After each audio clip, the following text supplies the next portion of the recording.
Hi sir, hi madam, ಎಲ್ರಿಗೂ ನಮಸ್ಕಾರ. ಎಲ್ಲರೂ ಹೇಗಿದ್ದೀರಾ? ಚೆನ್ನಾಗಿದ್ದೀರಾ ಅಂತ ಭಾವಿಸ್ತೀನಿ. ಸೊ ನನ್ನ ಗಾಡಿಗೆ ಇವತ್ತು ಪೆಟ್ರೋಲ್ ಹಾಕ್ಸೋಣ ಅಂತ ಬಂದಿದ್ದೆ. ಪೆಟ್ರೋಲ್ ಏನು ಗುರು, ನಮ್ಮದಕ್ಕೆ ಫುಲ್ ಟ್ಯಾಂಕೆ ಒಂದು 350-400 ರೂಪಾಯಿ ಆಗುತ್ತೆ.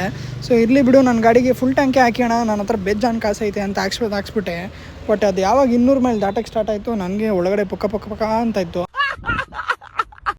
ಆಮೇಲೆ ಗಾಡಿಗೆ ಏರ್ ಹಾಕ್ಸ್ಬೇಕಿತ್ತು. ಏರ್ ಹಾಕ್ಸೋಣ ಅಂತ ಬಂದರೆ ಯಾರಿದು ಹಿಂಗೆ ಬಕ್ಕೊಂಡು ನಿಂತವ್ರೆ ಅಂತ ಆಮೇಲೆ ಗೊತ್ತಾಯಿತು ಇವರೇ ಅಂತ. ಆಮೇಲೆ ಗೊತ್ತಲ್ಲ ಗುರು, ಕ್ರೇವಿಂಗ್ಸು. ಈ ಸಮ್ಮರು ಅಂತ ಬಂದರೆ ಏನಾದ್ರು ಐಸ್ ಕ್ರೀಮ್ ತಿನ್ನಬೇಕು, ಇಲ್ಲ ಏನಾದ್ರು ತಿನ್ನಬೇಕು ಅನಿಸ್ತಾರೆ. Congratulation brother. ಅದಕ್ಕೆ ಪೋಲಾರ್ ಬೇರ್ ಬಂದೆ. ಪೋಲಾರ್ ಬೇರಲ್ಲಿ ನನಗೆ ಇಷ್ಟವಾಗಿದ್ದೇನು ಅಂದರೆ DBC death by chocolate. So ನನಗೊಬ್ಬನಿಗೆ ಅಲ್ವಾ ತಿನ್ನೋದು ಅಂದ್ಬಿಟ್ಟು ಚಿಕ್ಕದ ಒಂದು ಮಿನಿದು ಆರ್ಡ್ರ್ ಮಾಡಿದೆ. ಅವರು ರೆಡಿ ಮಾಡ್ತಾಯಿದ್ರು ಪ್ಯಾಕಿಂಗ್ ಮಾಡಿಕೊಂಡು. ಸೊ ಹಾಗೆ ನೋಡ್ತದೆ ಸುತ್ತಮುತ್ತ ಯಾರ್ಯಾರು ಬಂದಿದ್ದಾರೆ ಏನು ಅಂತ. ಹಾಗೆ ನೋಡ್ಕೊಂಡ್ಮೇಲೆ ಎಲ್ಲ ಪ್ಯಾಕಿಂಗ್ ಎಲ್ಲ ರೆಡಿ ಆಯಿತು. ಅದು ಎತ್ಕೊಂಡೋಗಿ ಫಸ್ಟ್ ಬ್ಯಾಟಿಂಗ್ ಮಾಡೋಣ ಅಂದ್ಬಿಟ್ಟು ಎತ್ಕೊಂಡು ಹೊರಟೆ ನಾನು. ಹಾಗೆ ಹೋಗ್ತಾ ಇರಬೇಕಂದ್ರೆ ಇಲ್ಲಿ ಬಸ್ ಸ್ಟಾಪ್ ನೋಡಿದೆ. ಈ ಟೈಮಲ್ಲಿ ಯಾರೂ ಜನ ಇರಲಿಲ್ಲ, ಬಟ್ ಬೇರೆ ಟೈಮಲ್ಲಿ ಇಲ್ಲೆಲ್ಲ ಹುಡುಗಿರೆಲ್ಲ ತುಂಬ ಜನ ಇರ್ತಾಯಿದ್ರು. ಬಿಟ್ಟು 100 ದೊಡ್ಡವನಂತೆ ಅಂತ ಜಾತಿ ನಿಂದ. ನಾನೀಗ ಉದ್ದ ಕೂದಲು ಬಿಡ್ತಾ ಇದ್ದೀನಿ. ಈ ಉದ್ದ ಕೂದಲು ಪ್ರಾಬ್ಲಮ್ ಏನು ಅಂದರೆ ಏನಂದರೆ ಮೇಂಟೆನೆನ್ಸ್ ಮಾಡಬೇಕು. ಮೇಂಟೈನ್ ಮಾಡಿಲ್ಲ ಅಂದರೆ ಸಖತ್ ಕಷ್ಟ.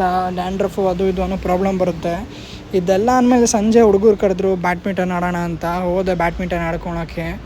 ಆಟ ಎಲ್ಲ ಸ್ಟಾರ್ಟ್ ಆದಮೇಲೆ ಇನ್ನೇನು ಎಲ್ಲರೂ 6 ಜನ ಇದ್ದರು, 4 ಜನ ಅಲ್ಲಿ ಆಡೋಕ್ಕಾಗೋದು. ಸೊ ನಾನು ಕೂತ್ಕೊಂಡೆ ಒಂದು 2 ನಿಮಿಷ ಅಲ್ಲ ಒಂದು 5 ನಿಮಿಷ ಅಂದ್ಕೊಳ್ಳಿ.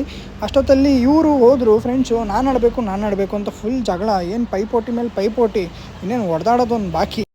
ನನಗೆ ಎಷ್ಟು ಚೀಪ್ ಅನಿಸ್ಬಿಡ್ತು ಅಂದರೆ, ಥೋ ನಿಮ್ಮ ಈ ಥರದೆಲ್ಲ ಇದಾರೆ ಜನ. ಅಷ್ಟೇ ಇವತ್ತಿಗೆ ನನ್ನ ವಿಡಿಯೋ ಇಲ್ಲಿಗೆ ಮುಗಿಯುತ್ತೆ.